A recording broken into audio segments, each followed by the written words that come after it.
Present. Lee. Here. Aiken. Here. Great. All right. We'll dive into this. Thank you, Mr. Mayor, members of council.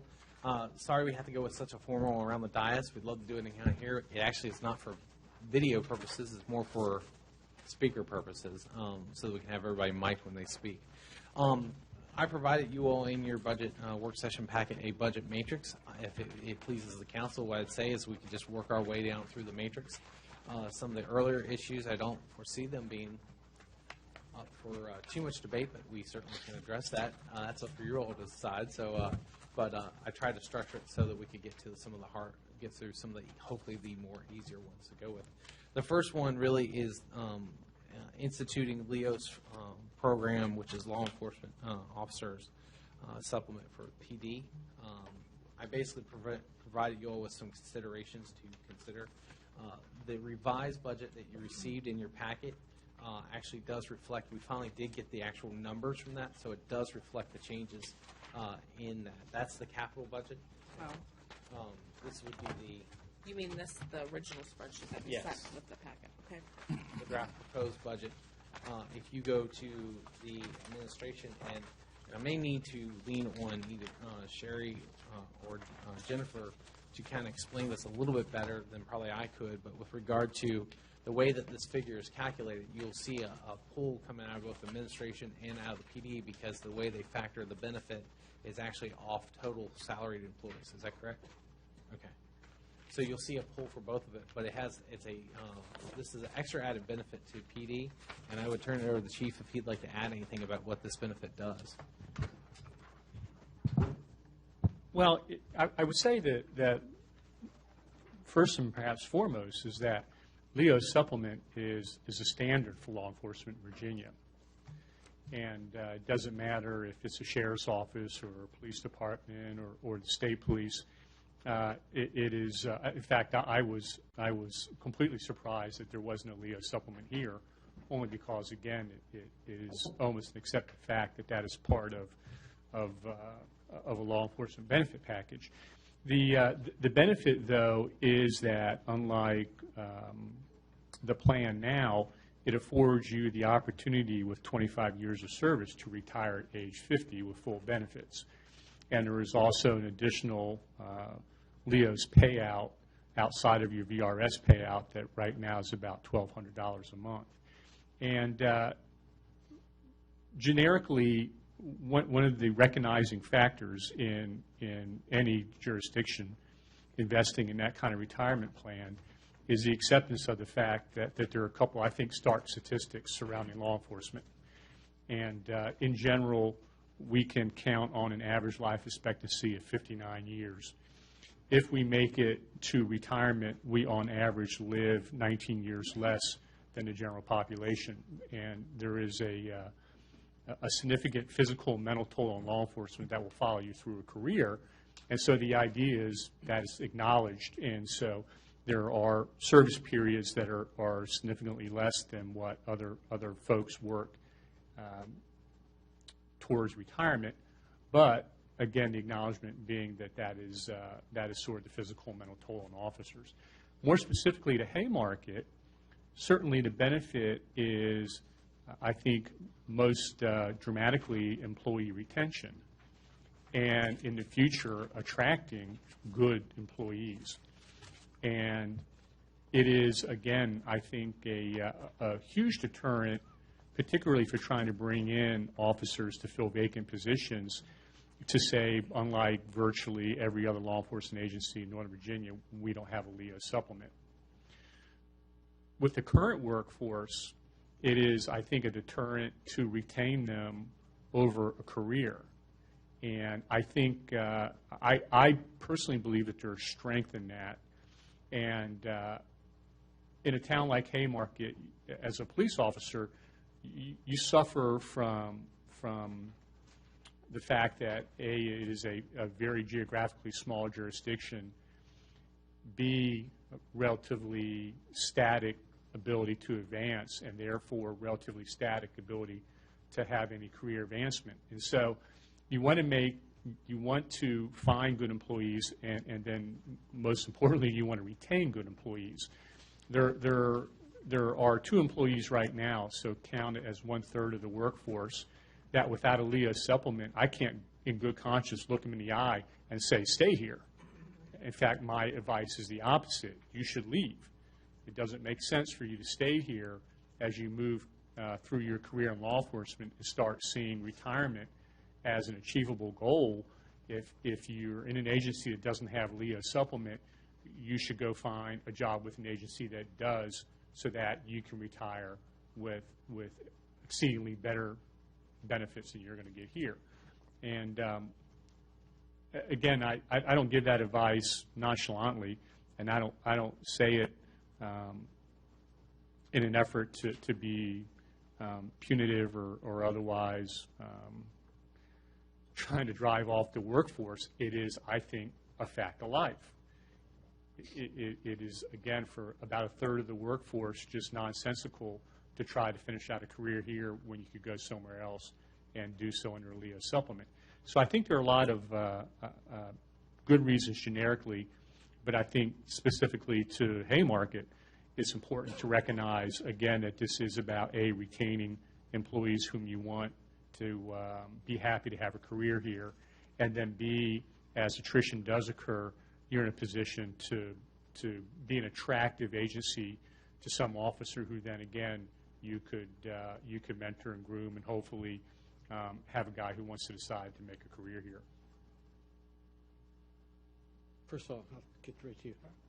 How does it work if we adopted this to go retro? In other words, is it something that, that we have to load or put monies into, or are we? How does that work? Since we haven't had it in the past? Everybody has has years of service in VRS already. So that being said, there's nothing retroactive. It simply is from now on. There's the enhanced contribution that buys into the program. Vice Mayor. 3 questions. Number 1 is, this is primarily a retirement benefit, a supplemental retirement benefit. Yes. And question 2 is, I'm assuming it's transferable in the sense that you go to another organization that they contribute to it, that it keeps building. It's not that you have different pots of money from different organizations? Correct. Years of service in VRS transfer to other VRS entities. The one part where that might differ a little bit is there are different multiples. There's a 1.7 multiplier, which helps determine your benefit, and there is a 1.85 multiplier that grants more of a benefit. And so as an employee may transition between agencies with the different multipliers, it's conceivable that they're accepting less or more of a benefit depending on what the destination agency has vis-a-vis the originating agency. And the last question is, based on your experience, do other small towns of our size typically have this or not? I know large ones. Every small town that I'm aware of has the LEO supplement. Okay, thank you. This side? Anyone? You said that there were portions of the LEOS, the increase that would incur in the VRS line item of public safety and of administration? Is that in the administration, is that the reason for such a large increase, or are there other factors in there?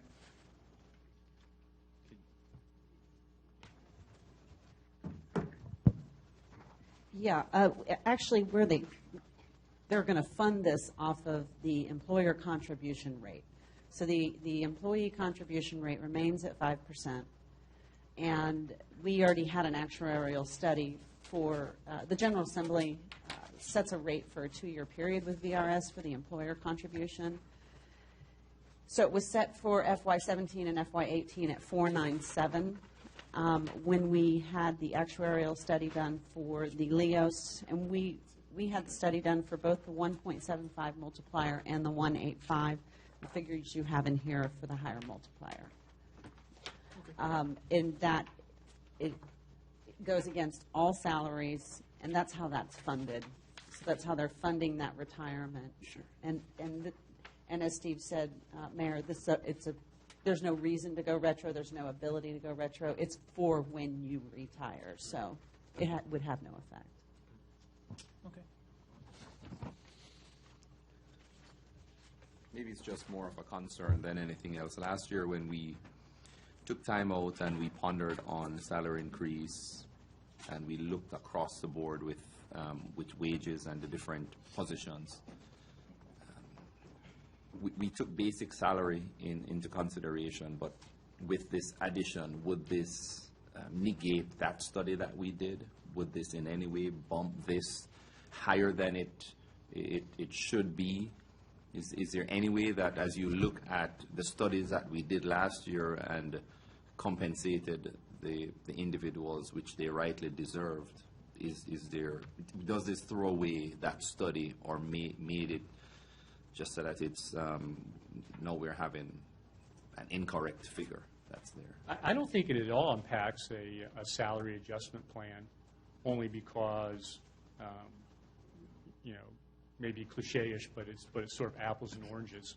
One's an annual compensation, the other is if you make it to retirement.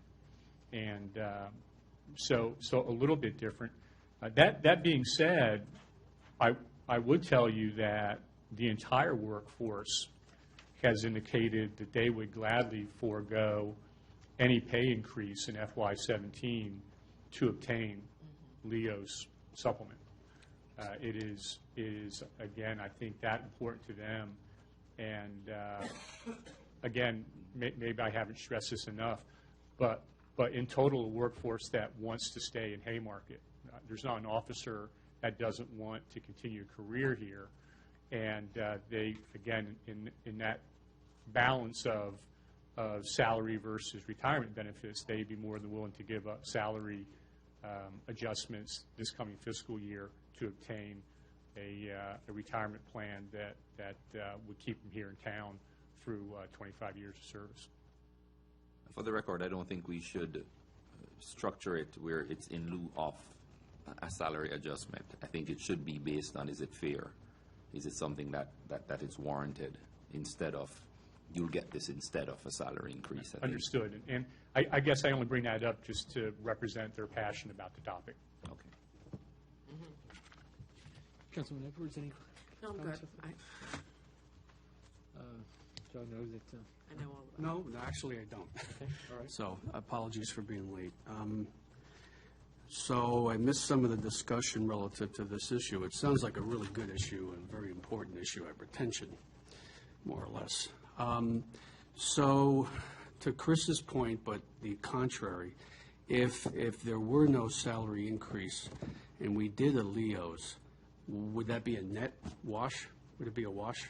Or would it be greater than, I'm not really sure what kind of an increase we would even consider at this point. So any thoughts on that, perhaps?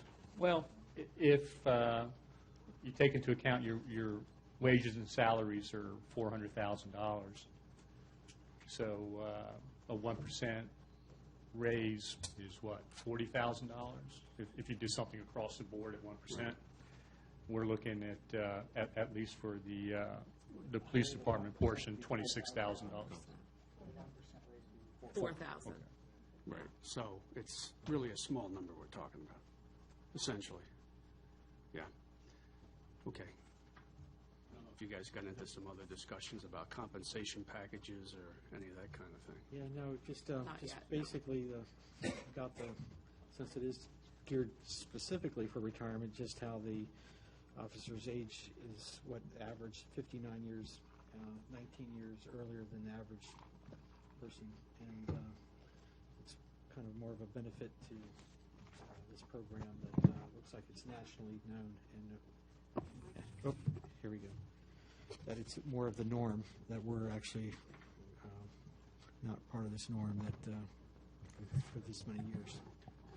So. I just say Yep. one thing. I think that this was overlooked in the CASA study, that this should have really been included in that. I wasn't here, but it is really important to law enforcement officers. I mean, a lot of people will not go work at an agency that doesn't have this. So, you know, if you have to hire somebody, they're really going to look into that. Okay, so it's attraction and retention. Oh, Yeah. absolutely. If this helps at all, in the salary study, the comparison jurisdictions had LEOs.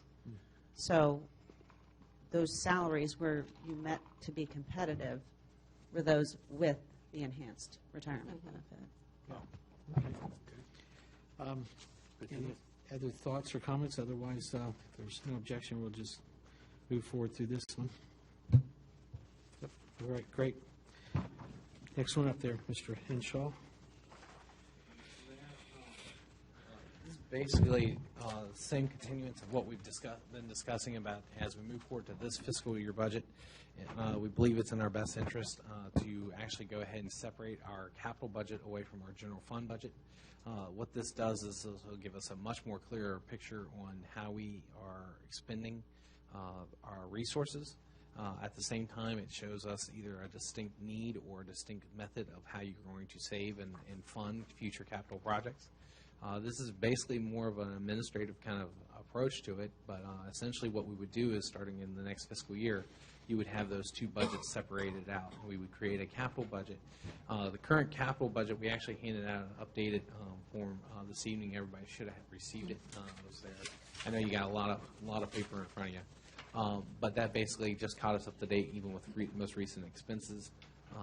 That's how we would go into fiscal 17 as it looks now. Of course, you do have to kind of go through the audit process, but then essentially to make sure that there was no other extra expenditures that were not accounted for.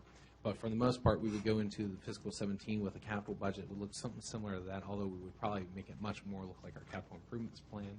The capital improvements plan would actually have to be reviewed through our planning commission and then eventually come to the council as well, although I don't anticipate many changes. Everything basically just shift one more year down. So that's basically where we are. We just want to make sure we have clear direction from council that this is the direction we want to go in with our financial budgeting. Okay. Take questions at this time. None? No, so I'm going to look at this. It does make sense, sir. The only issue that I take with it is, and I am in support of it, the only issue I have with it is keeping money in what we call general reserve or general fund that is somewhat allocated for something else that we would later on go and pull from to pay if there's any way we could separate it from the get-go. There has been a few instances where monies were owed. It was for work done during the fiscal year, but then we went ahead and pulled it from the general funds because that's where it was holding. We were holding it there.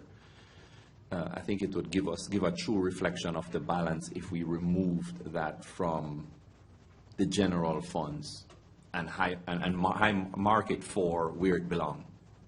So I know we had some ongoing projects, but because the projects didn't finish in that fiscal year, we held it in general funds. If there's any way to hold it in a separate fund, so that when we look at the general funds balance, it shows a true reflection of what the general funds balance is. Yeah, and that's Councilman Morris. That's where we're actually trying to drive this to. Just to make sure we're speaking from the same terminology. There's the general reserve, which is kind of like a budgeting tool, which is basically kind of like your rainy day fund for this fiscal budget. And then we have the reserve. One of the things that's going to come out of this year is we're going to pull the money that we're required to by the fiscal policy guidelines that the council adopted. Now, the incoming council could actually look at that and say, do we want to hold ourselves to 30% or do we want to hold ourselves to 15, 20, whatever? That's neither here nor there, really, in the grand scheme of things. What it comes down to is really what we're looking at is we need to separate our reserve, which that's our reserve. That's the town's rainy day major kind of issue, major kind of if you had a major storm come through here, and that's where we could draw those funds from.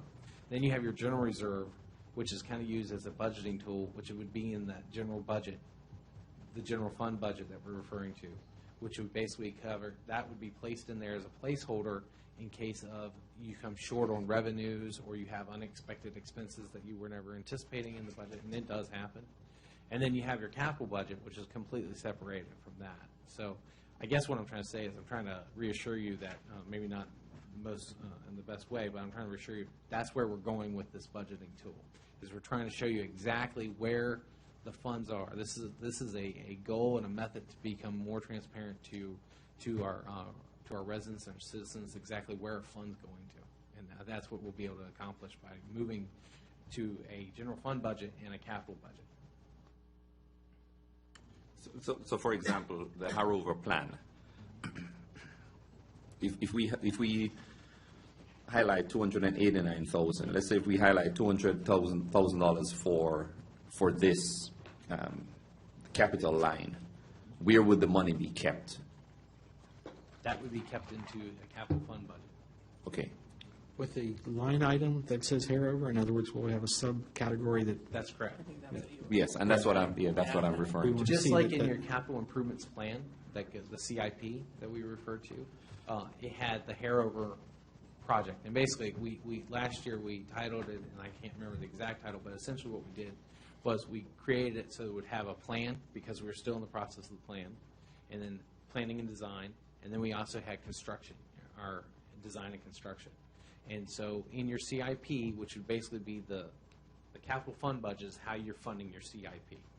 Is basically what it comes down to. So yes, they would be, and that would be the funds that we have set aside if you're able to meet that funding mechanism. So. Thank you, sir. Okay.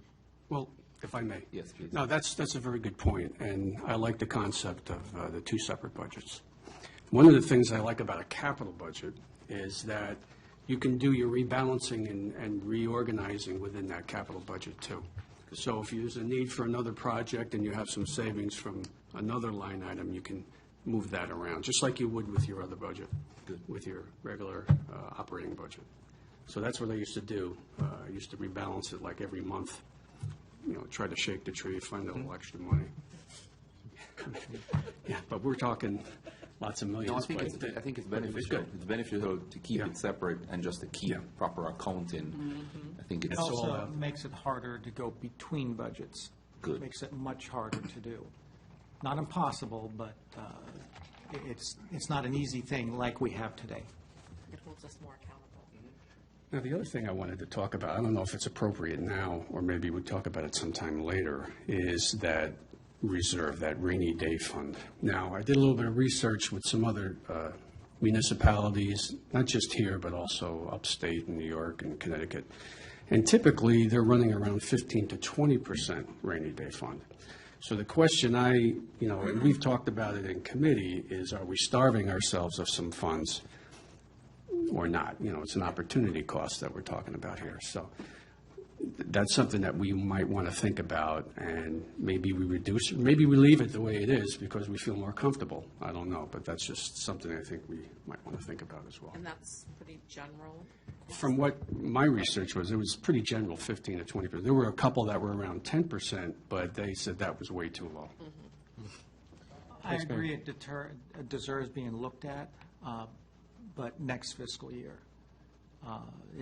We just don't have the time now to really do that effectively as we get this budget ready. We go into next fiscal year with the 30%, and then we relook at it for the next budget and figure out what makes sense, if anything, if any changes. could one argue the point that we're overcharging the residents by keeping 15 versus 30? I mean, could that be an argument? Well, anybody could make an argument, Well, no, but I mean, we, I think I could make a valid counterpoint to that, too. So, well, then would one look at typical businesses, and I realize the government's not that, but it sort of is, that we're running a business here, that this would also be probably referred to like retained earnings, where you're trying to keep a percentage that then you're investing back into your next year of your thing. And I think with businesses, isn't it like 10% is a number for businesses for retained earnings? depends on somebody like Apple that has cash on hand of billions of dollars. It's not the Well, that's case. true. Yeah, But maybe more generic businesses might be true. right. That it would be like a much lower Yeah. amount. Do we know what the actual dollar amount is of that 30%? About 600,000. Okay. Do we have a mic? Wait a minute, one second. Do we recognize somebody from the number? It's a working session. No, what our church did, and our church budget is actually multiple times the town budget, is we looked at having the reserve fund, and we said, how much money do we need to operate for 45 days with no revenue coming in?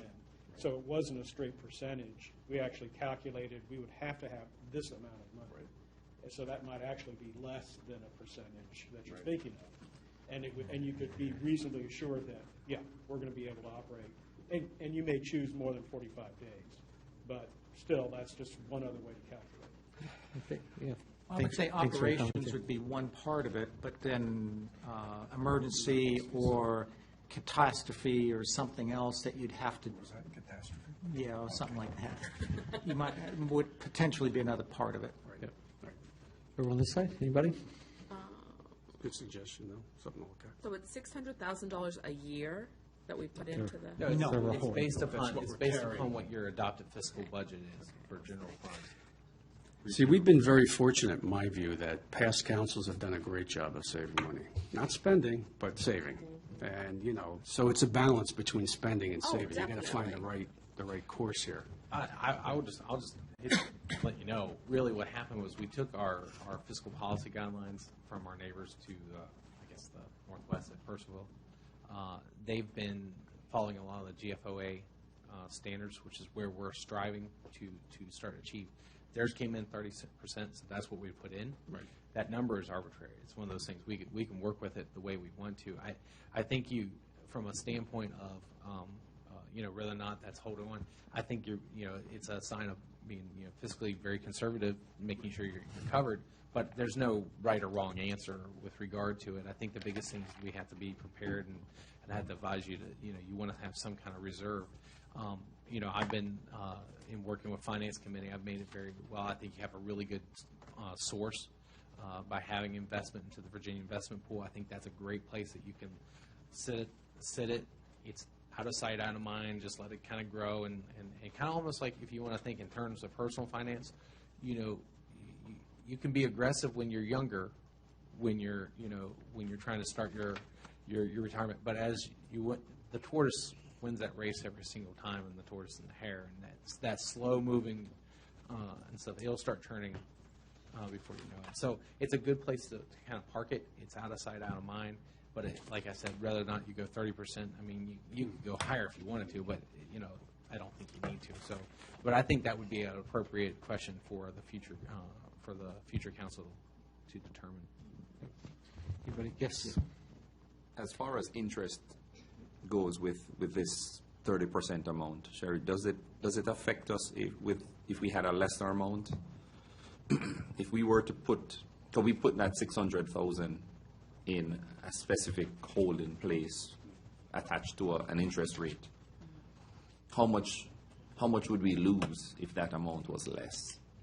Or could a portion of that go to another place where we would make a higher interest? Right now, it's split. There's the 300,000 in the VIP, which is earning Like 1.8, I'm sorry, 0.8. 0.8. 0.85, something like that. And right now, the other 300 would be sitting in Sona Bank, Which is what, 1.1? which is our 1.1. We don't anticipate that lasting forever. 1.1? So neither of them are making tons of money, but they're making about as good as we can get. It would, I think, With the inflation. Okay. What's the difference with 300,000 at 0.8 compared to 1.1? Is it significant? 0.2 at 100,000 is what, $200 a year, so $600 a year? Scratch my. Kind of bring it, But that's the thinking you have to go through. It's really a cost benefit. Uh-huh. Really, absolutely. okay, kind of bringing this back around. yeah. Creation of our capital budget, I think we're all in agreement that we're moving that forward. Next item, our PC and ARB reduction. Yes, Mr. Mayor, actually, timing is always kind of the essence, because just today, we actually had an application come in for a PC membership, so we'll be bringing that to you. But it's one of those things, we were looking at ways that we could possibly have some savings. I think it was an endeavor to increase, a little bit of discussion on both of these boards, but it's when this council currently came in, it's been approximately 2 years, and we've yet to realize full membership of 7 members as opposed to having 5, which it was beforehand. So we basically staff thought it'd be appropriate to at least offer this as a consideration. You're not gaining a large amount back into your budget, but if we do have both those boards set at 7, we have to budget accordingly for it, because you could then, in theory, add anyone during any of the course of the next couple of years. I'll start with actually Mr. Cottle that's not here. He had said that he was did not mind going from 7 to 5, but Vice Mayor. It's not the money, because it's very minor. I just don't see the reason for having 7 if we can't staff it. If it was a couple months out of the year, we couldn't staff it, but it's been 24 months out of the year that I don't, correct me if I'm wrong, we've never had 7 on either of them, is that correct? So we just can't get there with the townspeople participation as it is right now. So I say let's go back to 5. On the side? I think I hear a volunteer. Yeah. You can't volunteer. Councilman Morse? Agree With the staff's recommendation, do we see that's pretty much in? Don't agree. Nope. Okay, then there we go. For one or both of the committees? No, I just, We're not spending it, obviously, if we don't have the people there. exactly. I don't know, But I think it looks bad. Do you think in the to not next have year it. we could get more interest in getting these numbers up? I think as we make positive strides to our future, I think there's going to be more interest in being an active participant in the process. I think, I've been here 20 years in September, and there have been, you guys all know this, there's been difficult times in this town where people get fed up and why am I going to give my time? Because it doesn't seem to make a difference. But I think as we've seen this past council and, hopefully moving to the future, we're going to make positive strides. And I think people would want to have a more active role in that.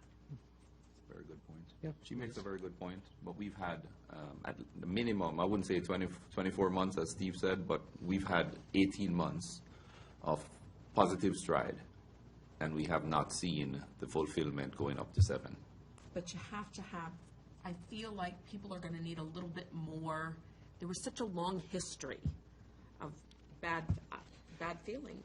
Truly. So basically, you're saying that in 20 years, it took that To we negate that couldn't. in 18 months, I think is a little overzealous on the council's part.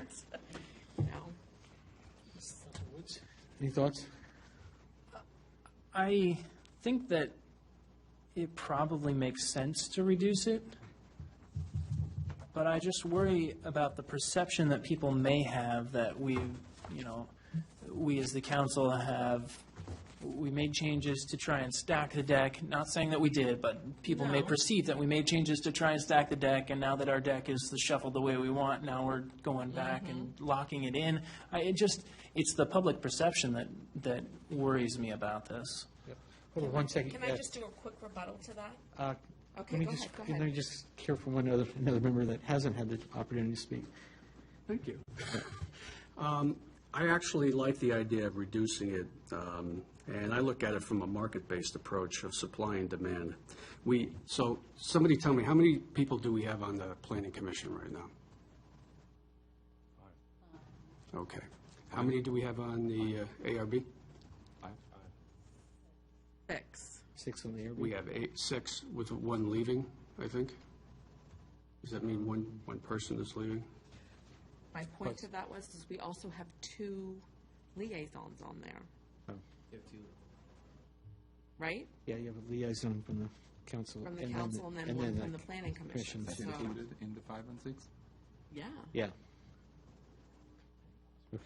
Go ahead. We're tapped out on the planning commission right now unless we, and you said we have a candidate for the planning commission? Application just came in today.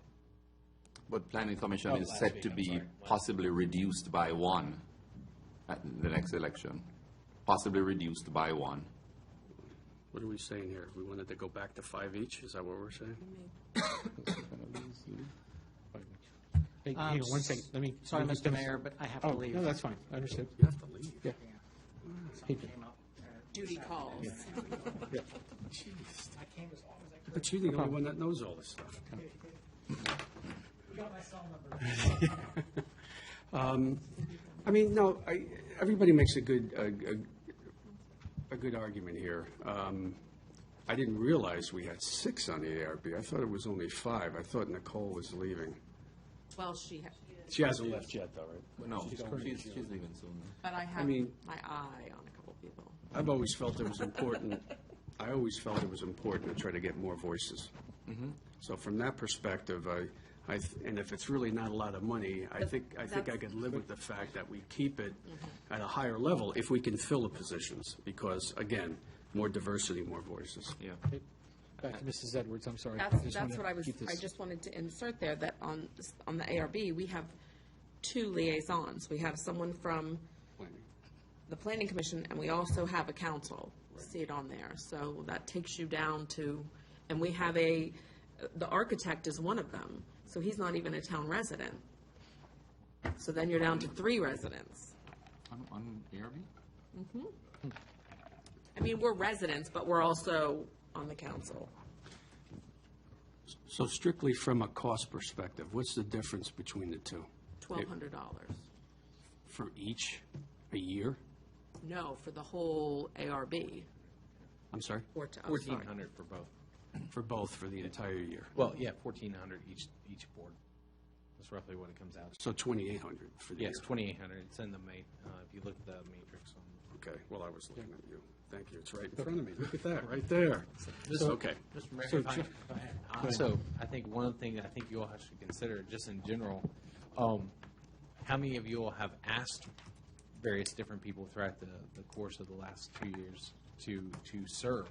Because a lot of times it's so easy to want to get those volunteers and you want to have people come out, but sometimes it takes encouragement, that little nudging, if you will, to get it. And so I think one of the questions is when you look to regards to either keeping it at 7 or keeping it or lowering it, it's a matter of what are we doing everything that I think it would be appropriate for you to kind of ask yourselves, am I doing everything I can to encourage the fulfillment? Because if you keep it at 7 and you can staff it, then I think now you're making strides and you have a full board. The only other thing that's not really factored in here, I just put it just in general, is there are additional expenses for training, but you've got that factored into your budgets. Even in the proposed budget, it's factored in there. It's just one of those things like, do we want to keep it at 7 because you have to budget for that if really all we can achieve is 5. Yep. And that's the only reason we ask the question. We're indifferent which direction you go. Great. So, go ahead. Can I go on the record in saying that I agree with? I think Susan makes a good point in keeping it available. And Lightning might strike. yeah, no. If I get reelected, I'm going over there. But I just think it's prudent for us to keep it available for those who may not, in the last 18 months, would have been able to sign up and ARB and PC are good stepping stones to getting more and more involved. And I think it's a good opportunity to keep it open for them instead of them calling the office and to say that no, there are no vacancies. Right. So Like the I old would. saying, right? Success has many fathers, failures an orphan. So if things continually get better and we're making that improvement, more people might want to get involved. Sounds like we got a good start with just today. So. I'm in agreement, sir, with keeping So it. do we have a majority of the agreement? I know.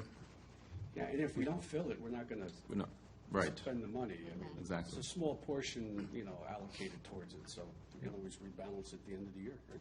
reevaluate. And to Joe's point, the more voices. So, That's always been the thought, right? yeah. Mayor, do you mind if I add something? There's just a couple instances where there can be times where a majority vote is a factor based on membership. And you have empty positions, and if you're required for a two-thirds majority, you might have some issues. But then obviously then it brings up to the council level. I mean, if an indecision by the committee. And that's also a charter Eh, issue, right? What you're no. talking about, don't, that's not in the charter that way, No. or their own charter? It is state code. Yeah, that's, And I would tend to be more concerned on the planning commission. I'm not sure I've ever seen two-thirds requirements with ARB, but I've seen it with There was almost one two-thirds required vote. for demolition. Let's not go there. Yeah. I know, I'm just saying that. All right, so No, that I'm is saying the factor. requirement itself. Yeah, see, ARB would not be legislated by the state code. That was Planning- for you all. Yeah, the planning commission would be legislated by state code. Right. And really, I don't think in the 2 years we've had that, but our town clerk is correct in the fact that that could play a role in it. However, that's just one of those things, we just got to work hard to make sure we got people who are committed. Right. I being just want on to the- make sure on the committees. that was one of my I concerns appreciate that that, I've yeah. seen. that's a good point. So Woods, any other further thoughts as we are trying to get in a I positive? think we should keep it at 7. Okay, there we go. I think we have definitely a majority to do that. Okay. Our next item, future employees' contributions to benefits. Yes, as we were putting together the budget, it's one of those things that this kind of comes up every year. And we know health benefits are not getting any cheaper. That's for sure. Currently, the town does offer covers all health insurance benefits for single plan coverage employees. This is an excellent benefit at this time because it does lead to retention and it's also attraction because there's not many jurisdictions who can still do this. Obviously, the larger jurisdictions have a lot more to cover. We've been able to we've been doing some shifting around and creating new positions, but we haven't grown in really in the staff side, so that does keep those costs down somewhat. However, many jurisdictions, as they've grown, they've had to look at that being one of the benefits they got to cut back on. We realize that might be a day when we do have to make that decision. Right now, what we're saying is maybe at this time we would not recommend any change in the current benefit, but maybe if we should consider going ahead and starting that direction and considering letting all existing employees be grandfathered in that, but any new employees come up with a percentage that would do. Now that's just that. Keep in mind, these are just recommendations. We leave it to you all to make that decision. That would be one approach you could take. The other approach is you start planning out to know that there's going to come a day when we might not be able to cover. Unless you all just feel that that is too important of a benefit, in which case that's the council's discretion. From the staff standpoint, we're very fortunate. Okay, for discussion, so what is the single, what is the dollar amount per month for that? Is there an average or does it approximate? The proposed single coverage for FY17 is $585. 585 is what the town would pay, right? And so proportionally, when you then go off of the single, and is it like a plus one and then a family? So it's a Correct. three-tier? So the plus one, how do we determine that? Then do we pay the same amount towards the single and then the employee is responsible for that? Or is it? We the have town? been frozen at the same contributions since 2006. Oh, okay, all right. We So have do- not increased employee contributions towards health insurance since 2006. Gotcha. So the plus one, we'll get that figure too, and then obviously the family, at some point, the employee's starting to pay. We're paying even at double coverage, but you all have those figures. You want to pull it up? Single is 580, the plus one is 1,073, and the family is 1,566 per month. And so, yeah. Yeah. And so to understand that, that's the amount. So what does the employee pay when I have that right here, just so. we know the first one, obviously?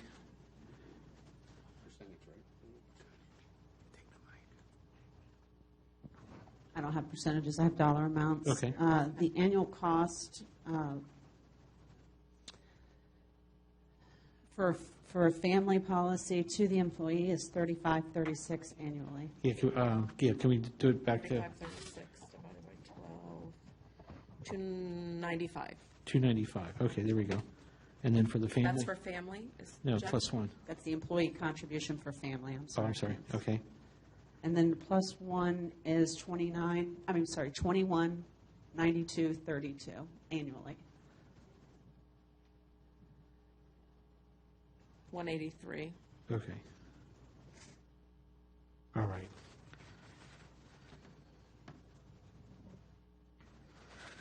Just to give you somewhat of an idea, so $35.36 on a family for the employee contribution, the employer is paying $15,748.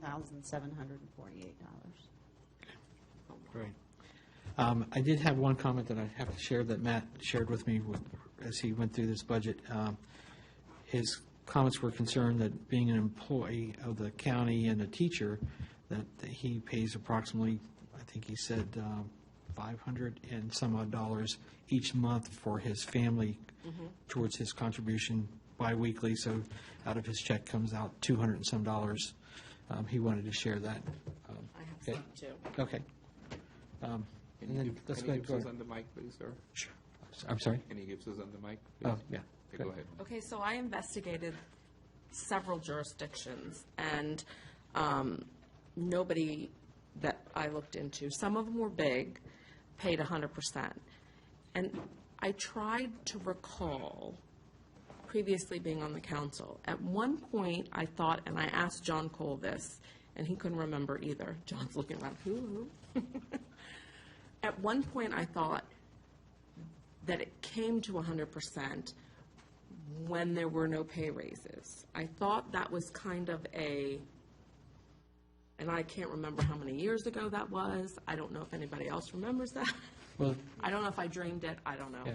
So 2008, you would at least been 2008 forward. So Jennifer's been here since then. So right. she would have good The records. employee only has always been 100% coverage with the town Since you came. since I came. Okay. Which was in 2003. Three. That's right. Okay. The average that I found in other jurisdictions, large and small, was anywhere between, it went from 15 to 20% was the employee's percentage of their health care. Okay. So, I don't know, and Chief knows this, when you, in other jurisdictions, and I don't know if we do this, you get this crazy readout that makes you think you're really rich at the end of the year because of all the benefits you get. They roll that in. They give you a printout of all the benefits that you get, your salary, your health benefits, everything. When we did the CASA, did we do that? Good question. Well, no, just it is an excellent question. But really, when we did the CASA, we really concentrated on just the salary point of it. Yes, the benefits do play a major role into the total compensation. However, at the time, we were so far behind on just salary adjustments in general that it was one of those things. Salary was the main focus of that study. However, I feel that, as Chief shared before, benefits are very important to employees, just like the officer said, that they would be willing to forego a pay increase in order to get this LEOS benefit, that when I know in looking for jobs that you go out and you put it all out there. I mean, The total package. the total package is a huge factor in whether you determine whether you're going to get a job. So just to consider pay rates, I'm not saying that I don't want our employees to be compensated fairly, but what I'm saying is you have to consider the entire envelope. Boy, does that sound familiar. Yeah. Okay, there. You're up, Mr. Well, President. no, I mean, I couldn't agree more, because that's what we discussed when we were going through the whole process on the CASA. And we all agreed, I think last year when we passed it, that we would go back and do a comprehensive compensation package review. That's what we need to do. Because what we did, and Brian is correct, what we did was we went first to adjust the salaries because that was needed at that point in time. then we were to go back to look at not just the salary adjustment, but the salary and the package, the entire package. And that's what we should be doing now.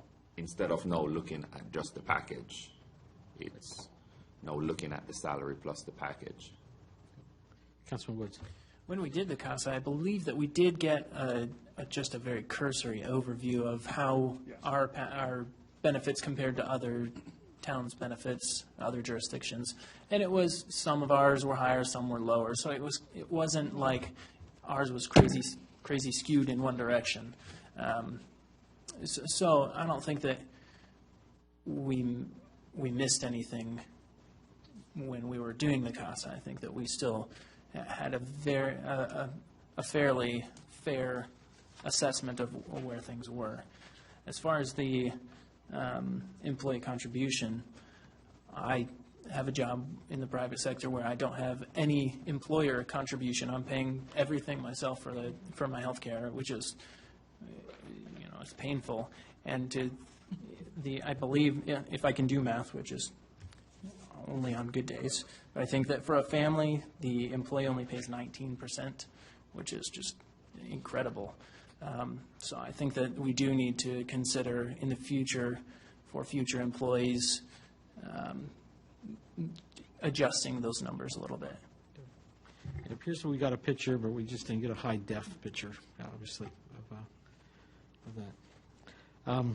Where do we go from here? It sounds like we obviously need to do more work in doing what we said we were going to do, is look at that big picture and get the more data. But as far as this budget, do we continue with what we've been doing, or do we look at making changes? Obviously, I don't think we have enough information to really make a change.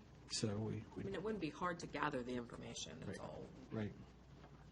And I it's think, just extracting it from the records. right. And I think when we look at these pictures, I'm opposed to looking at, Leesburg. well, further counties that that really aren't within our nation's capital. We have the circle. Oh, no. Yeah. I don't care about Harrisonburg's salaries. The people, the people that live here are trying to live here, have their houses here. We'd like to think that we could attract people that are around this area. Yeah. Okay. I think.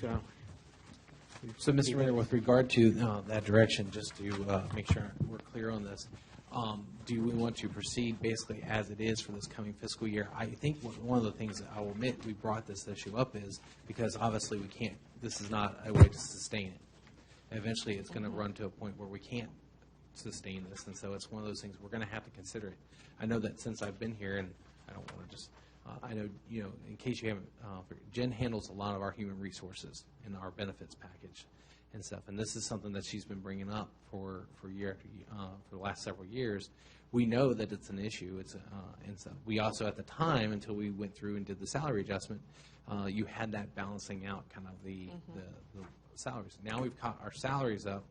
It's one of those things you have to consider. Now, I think at the same time, and I think you make a very valid point. Keep in mind with the study with regard to that went out to that took into account the city of Harrisonburg. That was actually a Springstead study that we borrowed from another neighboring jurisdiction that had put those numbers and figures together. So the methodology there was one of those things. We were utilizing a different study from another jurisdiction is really what it came down to.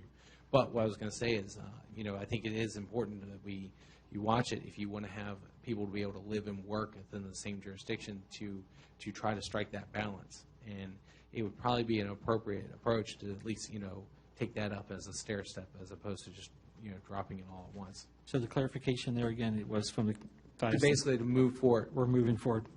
To look into this, do you want this done before the end of this fiscal year, or do you want to look at it throughout the course of next fiscal year? That's what I'm asking. Well, I think it's important that I think we were looking at it before when we approved that this study was something that was going to be looked at. But I'll go around. Can I just ask a quick question of Jen? Have you received any notification that the rates are going to go up on, because I know both through my work and Todd's work, our rates are going up Yeah. significantly. They go up every year.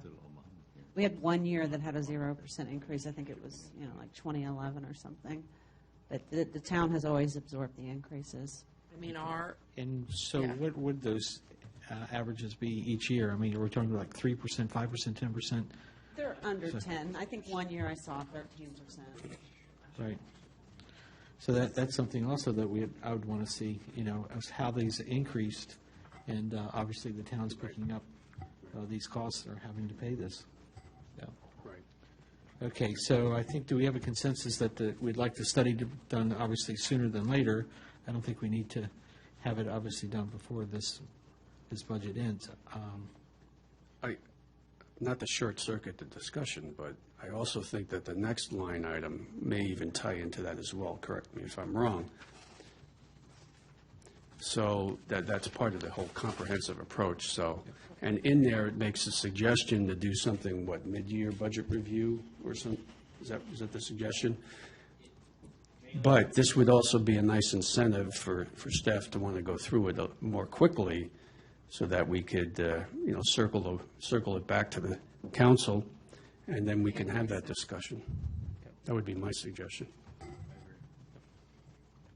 Okay, it's fine. all right. So do we need to discuss any more about the raise and bonus program? Okay. All right. Our next one, alternative council, PCARB pay structure. Mr. Mayor, this actually came as in a course of a conversation with a council member at one point where there was basically saying, would you all want to consider? Now, keep in mind, if you do anything the way you're currently paid. Takes effect the next. Yeah, well, it would take effect, but not only that, you'd have to go make a charter change, and they get kind of, they look very closely if elected officials are giving themselves raises. The theory basically being, and this can be an easily yes or no kind of question, but the theory basically would you want to entertain just a flat rate, just in other words, and maybe reduce it from what you maximum can get. The way it works for council members, let's just stick to council members rather than worrying about PC or ARB right now. But council members essentially get $100 per meeting that they attend. Mayor's a little bit different stipend. I think it was $125 a meeting. Sounds right, yeah. Yeah, and basically you have a maximum. You all took made a decision that you were going to limit that basically the maximum meetings you could get paid for was 3 a month.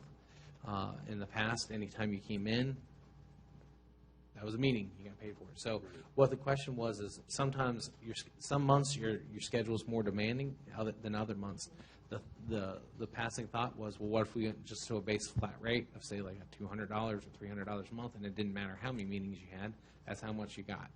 And so the question is, the only reason we put it on here is it was asked and proposed. Is it something you all want to look into? It's not something you have to decide. It wouldn't even be something that would be factored into necessarily the budget per se, but it would be something we'd start looking at the next as we go in the next fiscal year. My question would be, on the current council, what type of impact would that have by doing a flat of, say, as you said, just at a 300 versus, So how would as that it is impact? current, in other words, if you went with that, you would actually have spent closer to your budget than what you're spending now. So we don't So spend as by much. only getting paid per meeting right now, you are ahead, that's why our current profit loss shows that actually you are all way under budget. And we capped the number of meetings, too. Correct. I think that's, That's what we did. We do have a council member who voluntarily decides not to get paid, but that has to be factored in the budget because there's no guarantee that would always be the Right. case. So currently you're under it. So I don't know if there's really any merit to look into this until that really becomes a problem. Go around. I don't really see a need to change. We don't always reach our max, as we've said. And if a council member could only make one of 2 meetings in a month, would they still get paid that flat $200 or whatever? Would they get paid for a meeting they didn't come to? So I think it makes more sense to keep it the way it is, keep the cap in place. Obviously, unless we change the charter, we can't enforce that cap on other councils, but we can encourage them. Councilwoman Edwards. I would say not to go to the expense of changing the charter. I think that would kind of defeat the whole purpose of, I mean, you're causing this great expense and, I wouldn't change the charter just for that. well, that's what I'm saying. And how long has the cap been in place? It's just, Did this council put it into effect? yes. Okay. And just to add before you go on, we put it in place, if my memory serves me correctly, we put it in place because 2 years ago, we were getting spread thin. We were getting involved with all the different meetings. We had instituted the subcommittees. We were having 4, 5, 6 meetings per month, and that's where for us, in being fiscally responsible, we put a cap on it, which kind of went against what you'd normally do. But now that things have settled down, we have revisited the committees and subcommittees, and we've moved them more in every 3 months meetings. Most of them are at that level now. So I would have no problem either way. But I think since we are under budget right now with the amount that we get per meeting, it would be good to. I wouldn't have a problem if we were to put a fixed amount if we were over budget. But now that we're under budget, it's probably prudent for us to keep it the way it is. Yeah, I actually think that the cap was a good idea. It was. To put it indelicately, it was also because of previous usage, for No, lack of a better I term. completely understand that. For example, there were a number of budget meetings to get to the next fiscal year. I think there were 6 or 7 over the course of the whole process, whereas last year we only did it in 2, I think, if I remember right. So, I like the cap. If anything, we could even drop it if we wanted to, but at least we've established the bar for the next council and for future councils to show that transparency and fiduciary responsibility. So I like it the way it is. All right, I think we got that. Moving on. Okay, well, here comes the fun portion this evening, and I get to turn it over to Madam Treasurer. Read my lips. I think the biggest thing that we really want to call to your attention is that these are just considerations. There's nothing that, the proposed budget that came to you, what we showed at the April council meeting when staff presented the budget to you is that's a budget that will work, and you are coming out on the positive side with your revenues. What concerns us is ultimately making sure you have revenues that actually can fund future capital expenditures, or has you set up so that you can either, right now you wouldn't have the ability to even consider taking on any kind of debt service.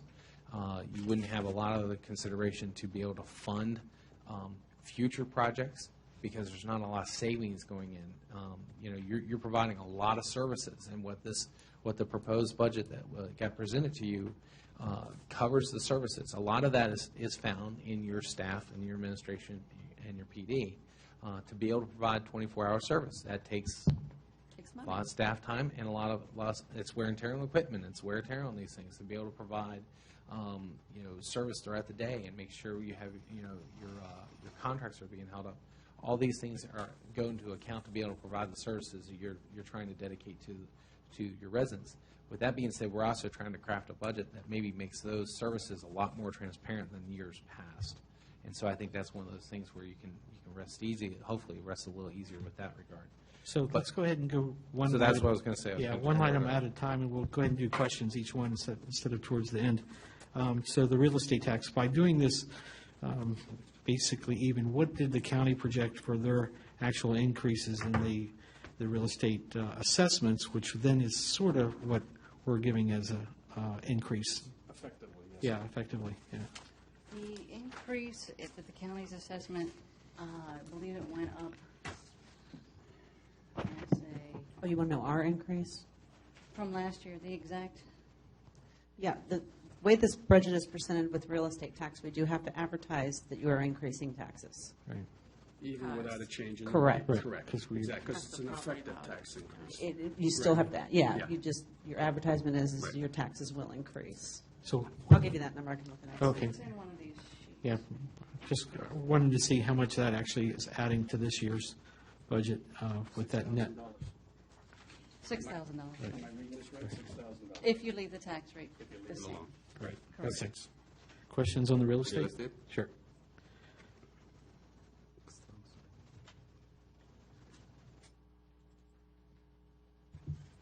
Other questions on real estate? All right, over to meals tax then. Well, I mean, with questions or discussion? Well, Oh, we're he just, said you yeah. didn't answer, go ahead. Well, I hope everyone got a chance to look through. So I gave you if the real estate tax slightly increased from we're at 129 right now. If it slightly increased to 0.14 or 0.15 or 0.16, what kind of additional revenue that would yield?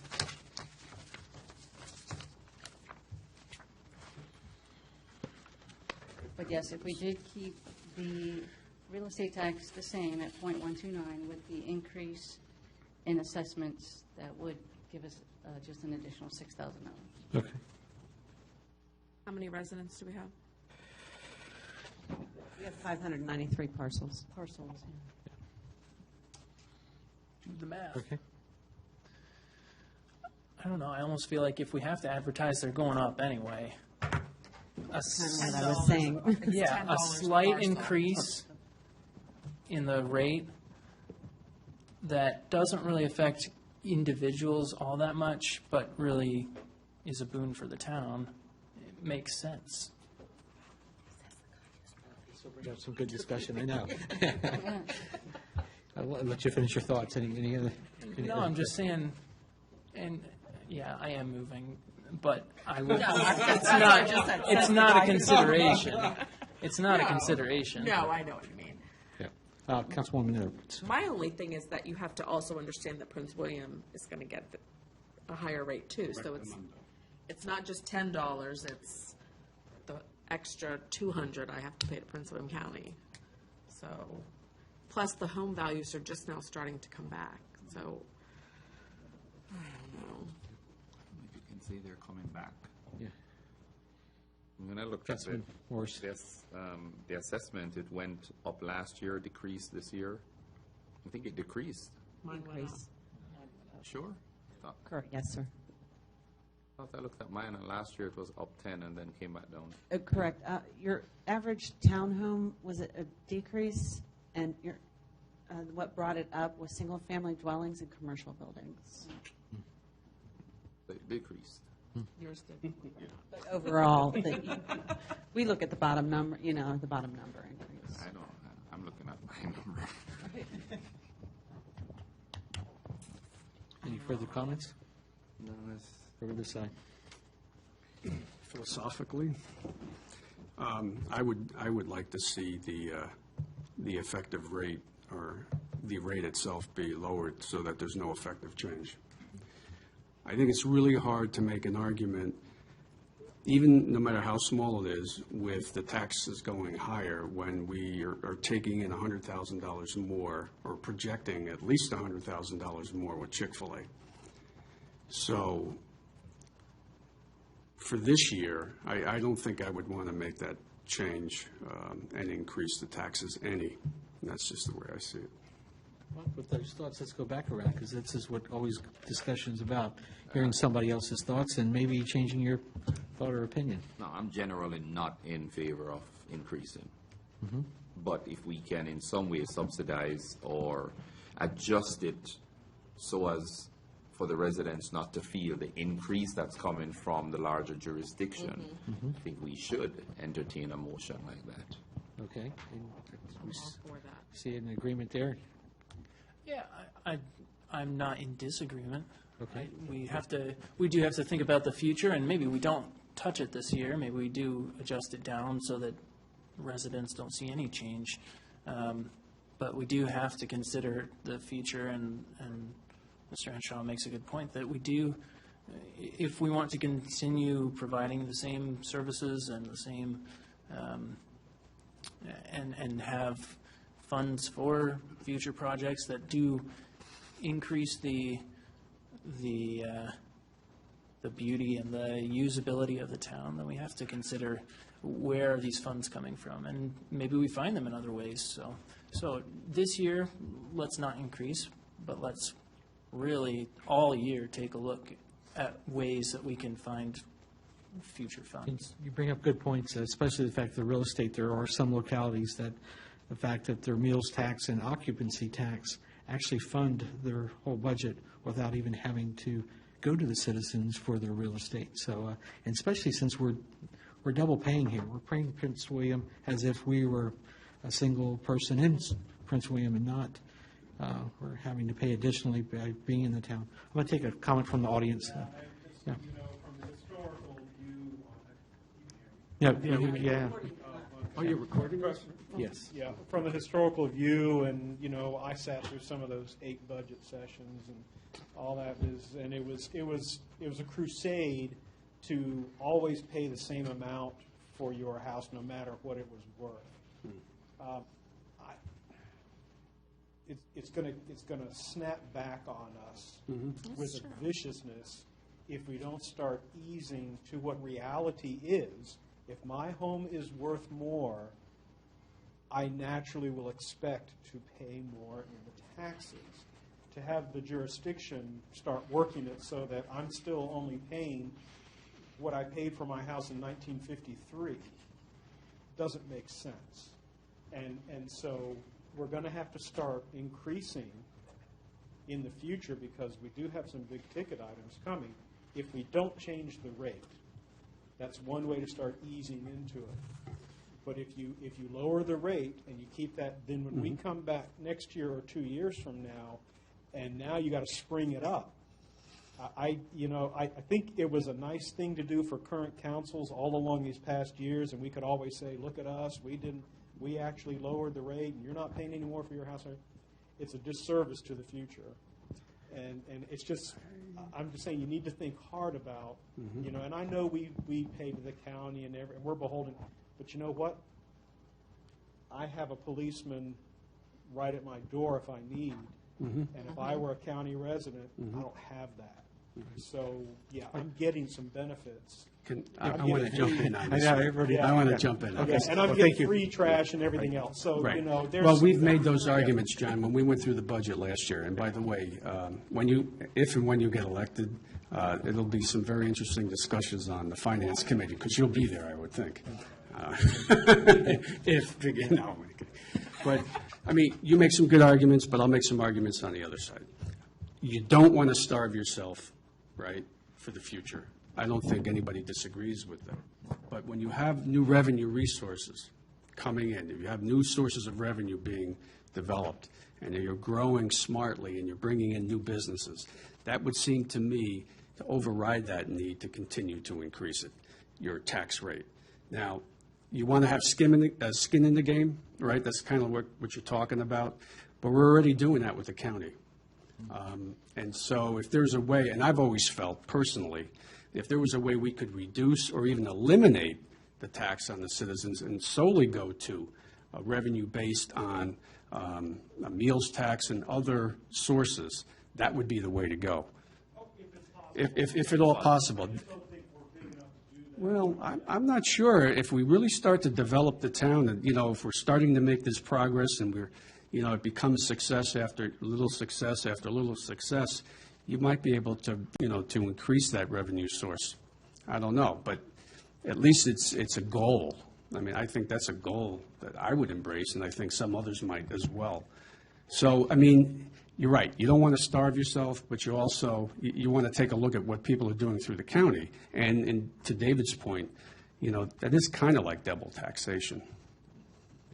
And there again, it's probably just a thought of who should be paying for those services. Is it the people that come through the town that actually we're providing police service for? So those residents that from other localities come through and they eat at the meals and provide this meals tax? And they are there find it ones a that, hockey rink. and they, absolutely, well, yeah, a hockey tax, right. And then also the occupancy. I mean, if we're looking at a hotel or a conference center that we put into play, that's revenues that will, I think, really jump off a page there once they come in. And as we continue to have more restaurants and things come into our town. Yep. Council. For what John is saying, I think we do need to take it into consideration, but we're not at that critical point right now where we have to be careful going down and then jumping high. I mean, right now we're at a place where we're growing, we're seeing the projections. So it's good keeping that in mind, but we're not at that critical place right now because of the good things that are happening and about to happen for us. If I could just jump in. And I think that's part of what we're going to be trying to do when we talk on Wednesday with the folks coming up from Richmond. You remember we were talking at the last meeting about the funding mechanisms, the potential funding mechanisms, Right. and how do we stack up with our credit ratings and all those other types of issues. And, we benchmark against other communities and see where we stand. I think some of the things that they will be looking at is projections. And maybe we're at the point where we really need to consider that. I don't know. But I'd like to hear it from a professional. So, what-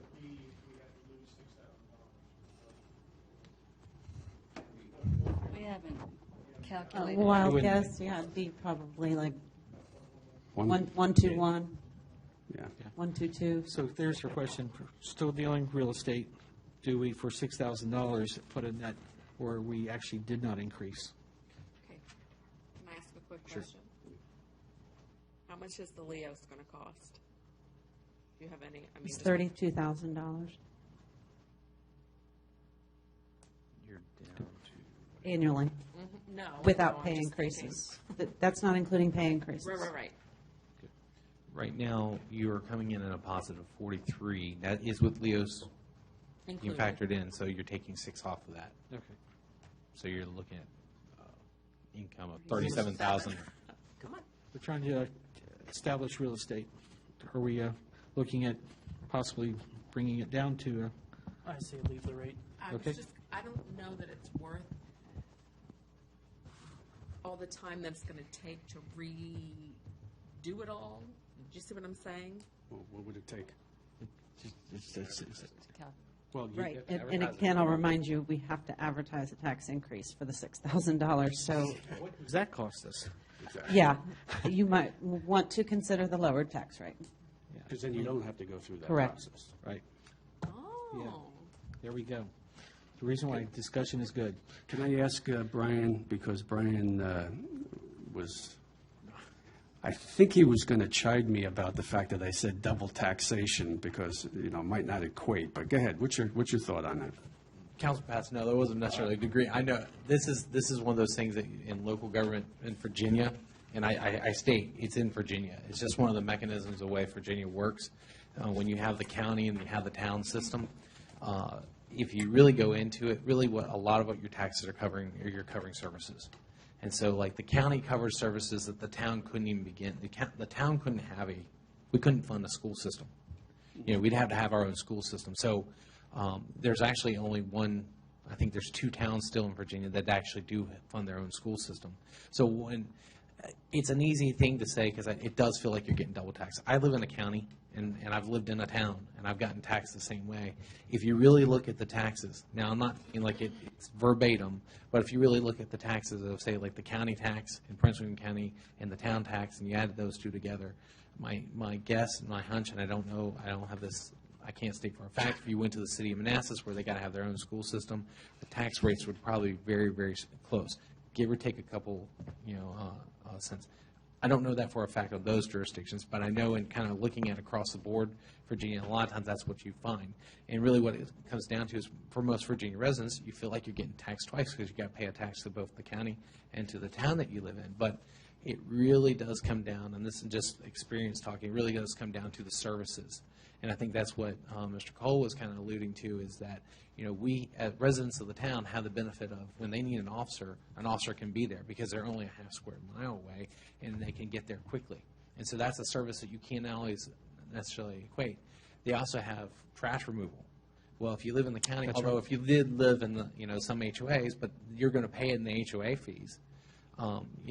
If you live out in just the county and you have a large, you're having to come take care of your own trash.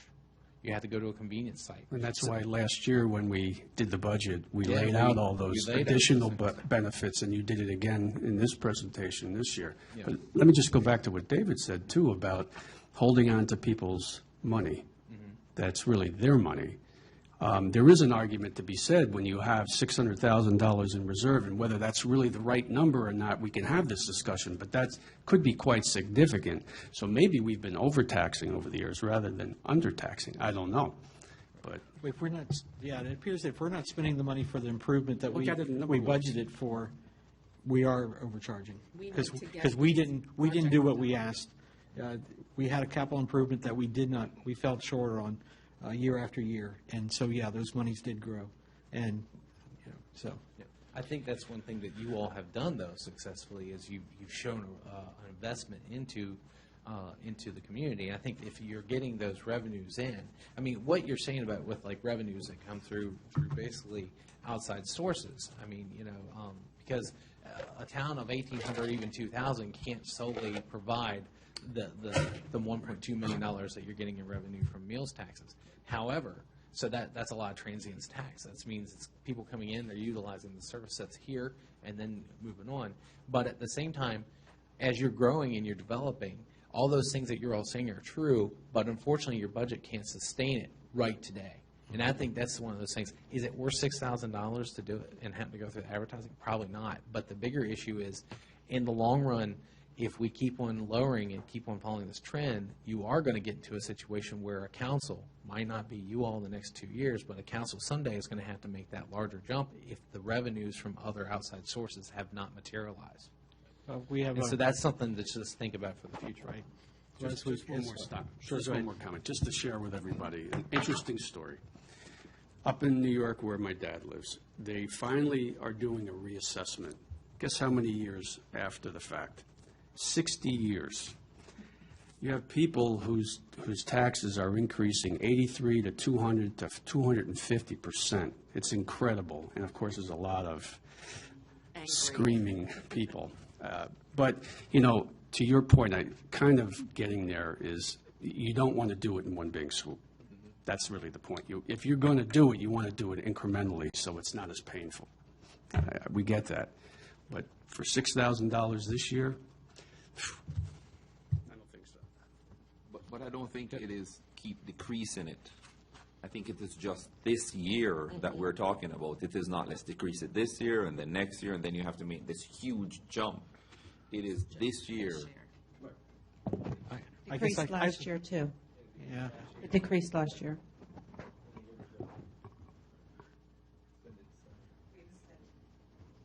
But I have to agree with David and Joe that we have, I mean, yes, we have these projects that we're saying that we're going to complete and they're in the works, but we have to show the residents that we're going to complete them and do it. Just not leave this money sitting in the bank, sitting in the bank, sitting in the bank. We have to be able to afford to complete them. Sure, we can pay to get the nice plan, but we have to be able to find the funds to, Right. the large amount of funds to actually build the things and do the things. And that's where it's concerning that, you know, we want to just do all the little tweaks and stuff to make it nice, but we've got to, yes, we have to find funds to make the big pretty things that the people can see. And that's where we've got to find, you know, we've got to do things to make those things happen. Well, as we saw, I think the executive from Sheetz, he's not in the gas business anymore. He's in the made-to-order. He's in the food delivery business. And those are all tax generating income that now we're going to probably see, once this does happen, you see the 22 acres now going to be finally developed and a hotel that would be, so there's a vision there of increasing. We see just this past week now, we've repurposed a home that is now going to be generating a meals tax from. We constantly have people coming to our town looking to bring more restaurants that I see the vision as being a positive one and actually decreasing and not thinking that we're going to have to, we're not paying for enough for the future. And it's just all, I think it's a mindset of whether or not you feel that the residents should be paying the real estate tax increasing, or whether or not the visitors to our town are actually going to be helping contribute to the police department, our streetscape, and stuff like that. So I see it more as a mindset than more of a, that we need to continue to pay more and pay more. So there's my thoughts. Any further? Sure. You may tell me that I'm paying the same tax rate or less tax rate on my house. I'm still paying the same amount I did last year, but then you may possibly hit me with a $50 waste collection fee, and you're going to make me buy a car sticker. I own 4 cars in town. Wait, we haven't got there yet. didn't get there yet. Yeah, no, but I'm just saying that these are potential sources later on. Put draft on this. Yeah. Yeah, no, but I'm just saying, you just got to be careful. We're not going to be sending 2 messages to the residents. One, hey, be thrilled. Now we're going to smack you with, 4 bills. Yeah. Okay. Thank you. Thank you for your comment there. All right. You mind if I just say one more thing? Sure. This is a work session. Yep. This is. The other thing that people are going to look at is expenses, because we haven't talked about expenses here. So what are we doing on the expense side to kind of reduce our costs? That's all. Just throwing it out there, but, we have to consider that as well when we go out with the optics and talking to the public and doing a budget. So I'll Yep. leave it at that. So in order to move down through this thing, real estate, we're still back on real estate. Yeah. Well, we haven't got off it yet, so I'm not sure I got a good feel don't or have a pulse. consensus. I'm not sure if I have a pulse on this yet. Personally, I'd like to stay tax neutral. Okay, so which would actually be an effective decrease. Yeah. And taking consider, we're really talking about 6,000, and then by doing the advertising, I know those are like $500-600 just to put it in the paper. And you're talking, Like 1,500, oh, there you go. but the whole budget. But 25%. I did want to tell you one thing, we can stay within 1%, so, Okay. and not advertise. And this is way less than 1%, this increase, $6,000 on 290, what is it? No, The overall Yeah. budget. Oh, the Overall. budget. yeah. Okay, Okay, Yeah. okay, all right. got it. So we have a no, we have a no, we have a, That's fine. yep, okay. I think we've got, Matt's thoughts, he was not in favor of increasing, but he wasn't in favor of decreasing it. That would give the effective yield of no increase. So that was his thoughts, and I'm not sure, Mr. Akins, I could presume, but I'm not going to speak for him. So, Speak for him. yeah, you want to speak for Mr. Akins? Okay, so let's move on. Meals tax. I think we've figured out that that's something we're in line, obviously, with our percentage. Yeah. Can I ask a clarification on this? Sure. You go, and then I. So the projections or the proposal here does not reflect in any way what you've proposed in the budget, though, right? Any changes or suggestions isn't reflected in the proposed budget? No. No, the Okay, proposed, all right. proposed budget Right, remains so- at the current rate. Okay, fine. That's across the board with the one exception of the real estate, so. I'm sorry. My question real quick is, how did you factor the Chick-fil-A, the projected Chick-fil-A revenues? Yes. Right. Do you want to handle this? Or do you want me to?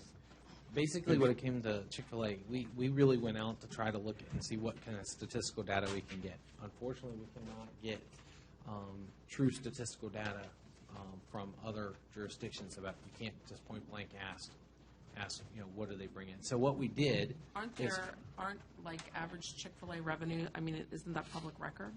What they know? no, they're Franchises, so- But what we did was we basically took a comparable restaurant within our jurisdiction, and we averaged out what they bring in per month. And then we said, okay, let's just say we run into any kind of construction delays, which we don't anticipate having, but you just never know. So we started the time clock basically 2 months after the start of the fiscal year, and that's how we basically came up to coming up to like. So you didn't include July or August, so you started with a September based on. through June, Right. and based upon current comparable vendor and came up to, I think, was that roughly, came out 13,000? Like 10,000 a month, I think, Something was to the that. average. So it's very So- conservative, is It's what a you're conservative saying. approach. Yeah, it sounds like We're it might not- even be too conservative. Well, I mean, we're looking at an efficiency and probably a price per check difference of the two different, That's what I was just two about to different bring up. places. So, I mean, all unless you those really things- drill down. All those things are very, very appropriate to think about and consider. I think the issue comes down to is not knowing what you're going to have until you actually have it is what the key role is. We can't not know that it's going to be an increase for us, but if we're off on our projections and we go with what we absolutely think it's going to be and we're wrong, what that leads us to do is you're going to have a huge deficit in your revenues.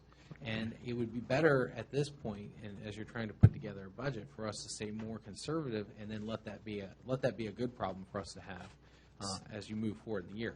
There's my personal, honest intuition says it's going to be much more than that, but I don't think Well, I could advise you all that it Right, would then that's the be- reason why we would use statistics. So we could find, say, this restaurant A that has a past history of gaining in sales, obviously. So if you look for the past 2 years or past 3 years, has this restaurant A increased in their net sales?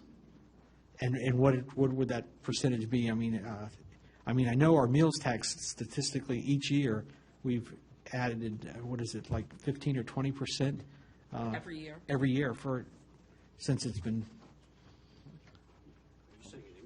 Well, no, I'm just trying to better understand how we're taking this raw number, and do we really have some good statistics based on just this one locality or restaurant that we do have that might be similar? Well, we try to base it, like you said, off a similar restaurant in town. Right. But also why we were being conservative is we don't know how it's going to affect these other restaurants. Right. It could take from A to give to B, and so we don't know how this is going to play out for at least probably the first year to see if it's going to affect. Right, I think that's, right. that's So, wise. so, That's wise in doing that. right. So you've taken a percentage off of what that restaurant was, and 20% thinking less that this new restaurant would be. And Well, I don't think he took 20% less. I think he just reduced it by a few months. He's only accounting for like 10 months because we're not. So we're using the exact same dollar figure for restaurant A. Pretty much. So we're comparing A to A, Right. but yet we just had taken off 2 months. Okay, there. Well, that's good to know where you came up with that number. Okay, Just remember, too, Chick-fil-A is only open 6 days a week. yeah. Yep. Yeah, and do, And I did reach out to another jurisdiction who recently just opened their Chick-fil-A in November. Percival? Oh. yeah, they did. Now, they are saying that it hasn't affected other restaurants right now, but they have a lot of other, they have KFC, Taco Bell, McDonald's, Chick-fil-A. They have a greater variety And- where it and didn't where really the- impact. And where their restaurant went in also is not directly across from any of these other existing restaurants. That could have a different, I mean, actually have a positive effect on Could be. on it.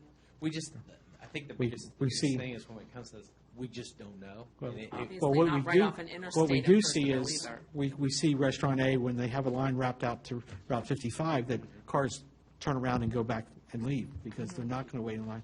And does the other restaurant in Percival, is that a dual drive-through? Because obviously efficiency is also the name of the game. I haven't been, I Yeah. don't know, I haven't been there for that one. Yeah, okay. But my point too is that Percival is not right off the interstate either. Right. So we're going Right. to get a lot of Interstate traffic. interstate traffic. As well as our sports traffic in town, as we've seen. Yes. Yep. So we might have a little temporary blip during construction, I would think, but that's just, People still got got to to get smoothed out. Yeah.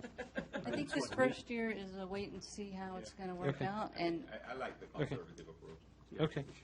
Any more about the meals tax? Now, obviously, this includes catering, the 4%. So, okay. to date, no. We did just show for, just for comparison's sake, not necessarily that this is what we're recommending, but we did want to show you what the difference in the increase would be. It would put you, the town in more of the higher, wouldn't be higher category, so it wouldn't be the highest, but it would put us up in that range. A 1%?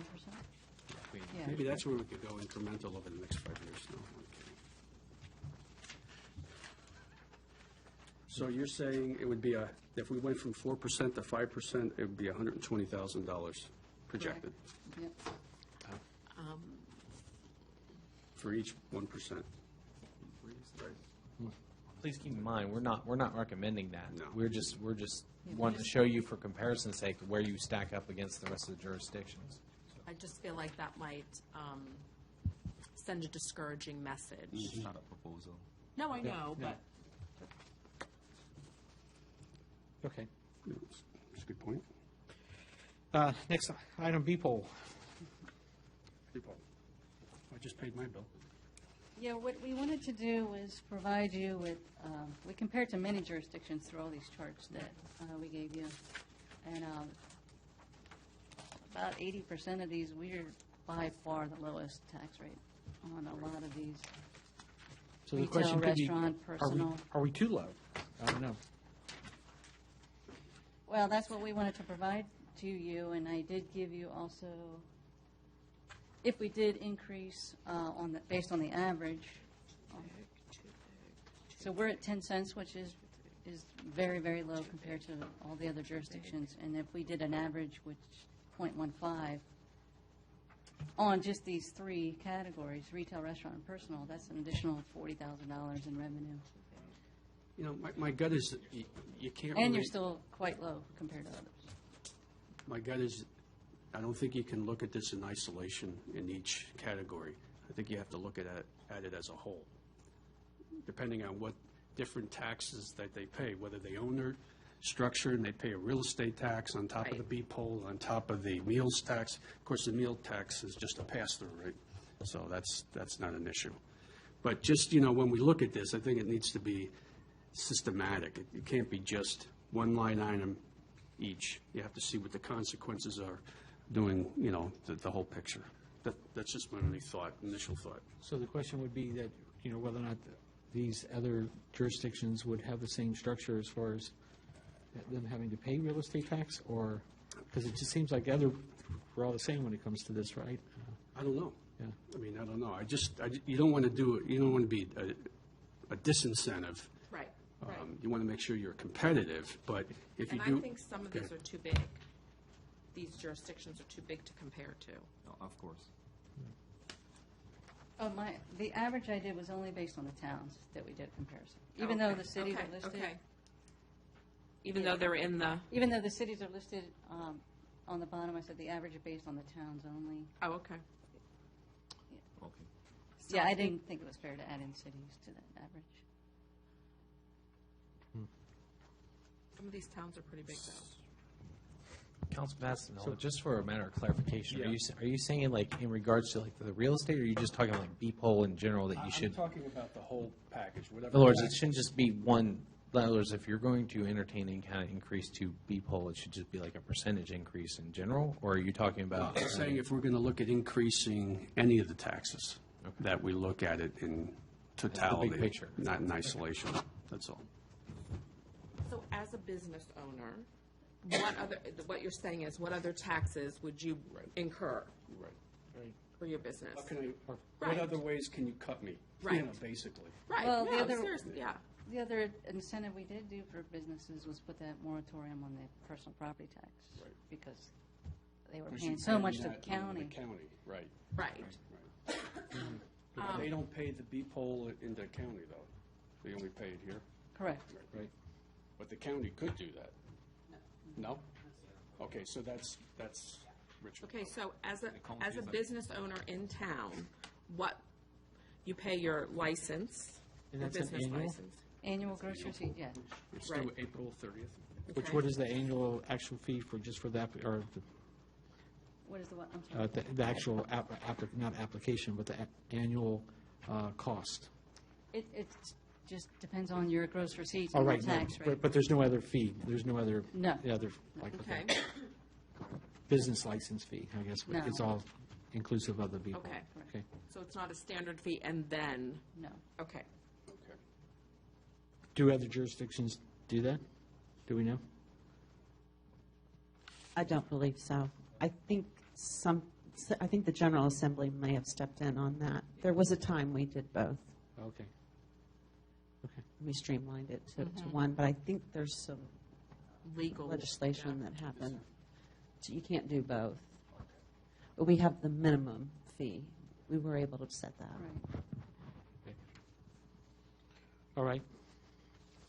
More discussion on B-poll. So we're at 10%. Looks like we have two other jurisdictions nearby. Town of Warrington. Which one are you looking at? Just retail? Yes.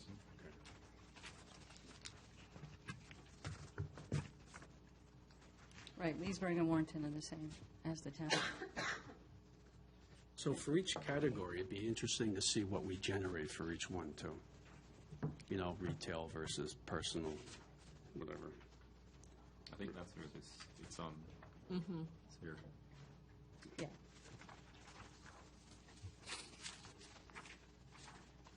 Very good. Well, that's, three of them.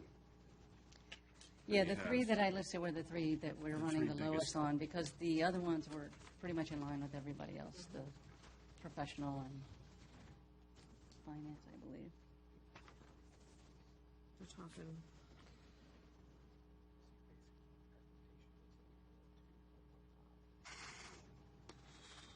Well, there goes my rate. What has been do you need to recuse yourself? Okay. I mean, we don't have to, we don't obviously have to go from .10 to .15. I mean, we can ease, if the council so desired to increase it, you could split the difference and go do a slight increase. To 12 or 13? 12 or 13. I mean, obviously, we don't want to, hurt the businesses, and we don't want them to leave town. And we Right. don't want to slam them with a bunch of increases in taxes all at once. But we don't want to be in a situation like what John described earlier, That's right. where, you wait for another few years and then you have to jump it up a whole 2%. Yeah. Right. And as long as I've been here, almost 11 years, we've Never never touched changed people. the tax rate. And, because, so revenue is staying the same, but our expenses are going up. increasing over all the years. So it's catching up to us. And we're actually providing a better service too. You look at even our police department. We're providing a better service. So it's not as if our things have been consistent. Our service has not been constant. It has been consistently improving. Correct. So So let's go around the table here. So do you feel the same or a slight increase or, I think there should be a slight increase. okay?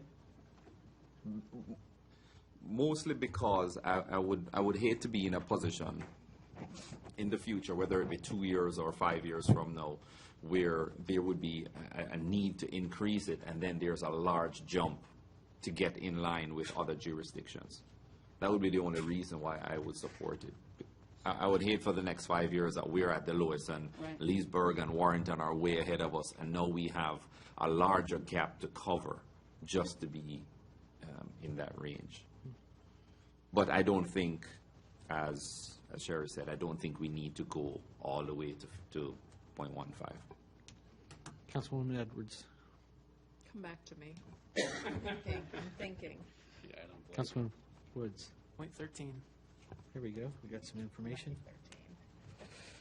Councilman Passanello. I really do need to think about it, but frankly, I'd like to look at it in the context of our funding plan going forward, and how we would set the rates relative to that. So for now, I'm kind of comfortable where it's at. We don't have to do anything right now. Something I'd like to think about a little bit. Okay. All right. No, I'm Our next item, well, if we've kind of went through all our B polls. Sorry, if I Yeah, could thanks. just remind you that yeah. Councilwoman Edwards said you could get back to her on the stuff. Oh, I thought, get back to you. Okay. No, I Apologies. mean, I was Yeah, thinking calculating right in my this moment. brain. Okay, apologies. I would say a slight increase, but not to 15. I might go with Kurt's 13. Go halfway there. Okay. I mean, considering and how many years we haven't. Increased it. Ever, yeah. Okay. Yeah, we're asking for two other opinions here.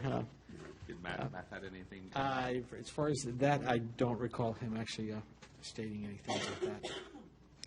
But, I mean, we can revisit this Yeah. the next time. Yeah.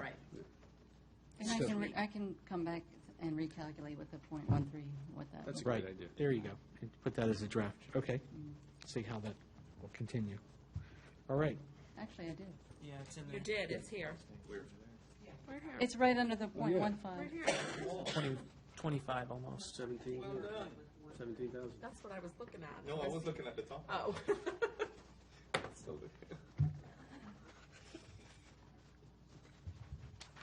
It took me a minute to find it down there, but, All right, I'm just going to play devil's advocate Okay. and just ask, I'm somebody who owns a pizza joint, yes. so what am I getting for that additional tax? I'm just throwing it out there. Just something to think about when we come back the next time. Now, we talked about the services and what have you, yes, agree with that 100%, but we need to kind of cogitate a little bit the messaging. Okay. Could you argue the point that you would have lower insurance rates because the crime statistics for our locality is, just throwing it out there. Yeah. My thought is that we've got to. We're building these funds to build the town, to increase the town's value. You know, if you've got a beautiful park, if you've got nice sidewalks, people can walk from place to place and want to stay here and spend time here. You've got to invest in the town, and that's the benefit they're getting. They're getting a really nice town, a built-up town where people want to come, stay all day, spend all their money. One could argue that their revenues would actually increase, their business would increase, which then Which means our taxes will secular, increase. right. Yeah. Exactly. Mr. Virtuous. Yes. If I may, just to, and that's one of those things, look, we understand. I mean, this is a painstaking thing. You don't really want to go in. No, I'm not an elected official who runs on, I'm going to raise taxes. Well, it's not yet. Well, 30 years ago. Yeah. I don't think But you could take the that point, from this. The point is, I see what you're but I think one of the things, it was said earlier, and I'm not sure who said it, but, the point is you did have a large surplus in last year's fiscal budget, but you've also been spending that surplus. And the truth is you're not going to have additional revenues in here. Now, we can look at expenditures, but unfortunately, the more we really cut to get something that's worthwhile in your expenditures on the expenses side, now you might be cutting services, or you might be cutting personnel, which that's something you can. Making it better just by approaching it from a different angle. Just saying. Yeah, and all those things, and that's true as well. The issue that we run into is ultimately you can fund your budget and you can provide the same services, but this year is kind of like it needs to be kind of a little bit of our wake-up call for this council, because if we keep on delaying these tougher decisions, and I'm not saying that's done purposely, you're trying to watch out for that best balance between the residents and also keeping the town viable. But at the same time, if we don't start making a little bit of these harder decisions, the staff is not coming to you with these recommendations saying this has to be done this year, per se. But if we don't start making these considerations, it's going to keep getting harder and harder, and eventually you're going to be looking at basically your administration and your public safety budgets and wondering or even other budgets, where do we pull this from? And that's I mean, those are when you really actually are getting into more difficult decisions. So that's just what we wanted to bring up to mind with this. We kind of feel like if you look at it across the board, we actually are looking at the peephole from the standpoint that that's something we feel like you can do, because you haven't raised those taxes, you haven't touched them since you adopted them, and you're still very low. Even if you raise it, you're still very low. And so even whether 0.13 or 0.15, you're still very low. So that's the only thing I've raised to you. We've got about 5 minutes here. No. One other item that was here that wasn't on this matrix here is the cigarette tax. So when we looked at increasing this years back, it was like, how doom and gloom was it? That the fact that we increased it and we thought that we would be getting less Now, of course, CVS played a big factor, that sales that we missed out on that. However, Sheetz obviously is one of their top grossing stores for the East Coast. So how did that work out? It's kind of remained neutral. I mean, we haven't really seen an increase or a decrease in the cigarette tax Right. since changing the rate. Well, yeah, we do have one of the highest. Even Per though pack. CVS no longer sells. So there you says something about that, yeah. No, yeah, Yeah. I mean, Well, how much was Sheets, attributed to the increase in taxes? right, that's what I'm saying, like, if you've stayed flat, one store completely stopped selling tobacco, but then you had an increase. I guess the point being, obviously, we'd leave it the same. Yes. Oh, definitely. Yeah. Definitely. Yeah. Or do you do a, Doesn't affect me, but definitely does. yeah. Or do you do a small minimal increase, What are we at now? 75 cents? 75. I wouldn't increase. It was increased 2 years ago. Yeah. Yeah, went from 50 cents, I But I- think. It was a big increase. It was 2 or 3 years ago, yeah. Percentage? Yeah, big increase. But with a from volume 50. seller, I mean, what does that actually equal to the end user? Did our increase then cause the price of their profit margin to be decreased so that way they could sell the product? I don't know, just giving some thought here. No, you're right, Yeah. you're right. It means They less keep the profit, cost right, the same, yeah. and sell it at a less of a profit. Okay. What else do we need to get through before? Well, I was going to say, I think we only have like about 5 minutes. Yeah. So, I think we have some other items that are kind of more discussion, so I think we probably would want to schedule another budget work session. Unless there's some that you all can just go down through really quick. You know, we raised up the idea, the town's had a moratorium on personal property tax. If you're looking for additional revenues, that's always something you could take the moratorium off of. That's not something we are recommending, but it is something you all would have at your disposal. There's a sheet in your packet that Sherry provided for you all that actually I know Jen had worked on, which I think is actually kind of interesting. It's like town residents save by not living in the county. Yeah. It's an interesting note. However, some of those things bring up, well, you can actually include some of these fees at a lower rate, and that would be potential funding sources. I think maybe the best thing to do is maybe for you all to, or what I'd recommend is you all to look into these a little bit more. If it's something you want to consider, then come back to another budget work session to discuss. Some of the things we need to, I think we just need to talk about, one of which is, currently when we were putting together the budget, the town currently spends, pays for about 38% of all the town events. Now, we are working on trying to get sponsorships for that, but that is what you're all contributing at the current rate, based upon current sponsorships. So do we limit more of the services to be cost neutral? Do we live within our budget of, we have these events and now we can only provide? Correct. Or do we raise the fees of the booths, obviously, or what generate the? You could look into those options. Those were I all thought- the I things mean- we could entertain. I think in some regards, having these town events are important for the community. And so I think when the town took it over, I think it's perfectly plausible that you are contributing a portion to the. The farmer's market, do they pay to They do have, yeah, they get be a vendor? yeah, Is it like It's a per minimal fee. season, or is It's it? a very minimal fee, per season. but a very minimal fee. No, it's like $50 or something, I'm sure. If we went any higher, I think we'd price ourselves out. Yeah. I was just curious, I mean, Okay, so let's try to figure out our next session that we could be able to do a continuation. Can we decide when the others are here on Monday at our? Sure. Talk Maybe about we it on could Monday. Yep. Sound Okay, good? good deal. All right. All right, one further comment, I think. Can I just say, I just wanted to say that previous councils worked really, really, really hard to get rid of that vehicle fee. right, So I think it's come back. right. Okay. I think I would agree as well. Hey, Yeah, everybody. the decal, an annual Hey. decal. Hey, everybody.